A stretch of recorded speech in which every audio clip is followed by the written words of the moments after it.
দুর্নীতিবাদ, এদেরকে ভোট দিয়ে নির্বাচিত করবো। এই ফেসিবাদের আগে ছিল দুর্নীতিবাদ, এরা 5 বার চ্যাম্পিয়ন হয়েছে, বাংলাদেশকে 5 বার চ্যাম্পিয়ন বানাইছে কিসে? দুর্নীতিতে।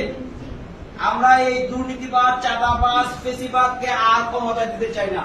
কাকে ক্ষমতা দিতে চাই? আমরা রক্ত দিয়ে অর্জন করেছি এই দেশ, ফেসিবাদের জন্য নয়। আমরা জীবন দিয়ে অর্জন করেছি এই দেশ, ফেসিবাদের জন্য নয়। আমরা এখন সৎ এবং যোগ্য লোকের হাতে দেশের ক্ষমতা দিতে চাই। বাংলাদেশ জামাত ইসলামী একমাত্র যে দল সৎ এবং যোগ্য নেতা তৈরি করে, নেতাকে ভর্তি করে না। বাংলাদেশের সকল রাজনৈতিক দল সদস্য ভর্তি করে, আর বাংলাদেশ জামাত ইসলামী একমাত্র দল সদস্য বানায়। 16টা কাজ করায়, 6 মাস পরীক্ষা নেয়, 73 বই পড়ায়, এরপরে সদস্য বানায়।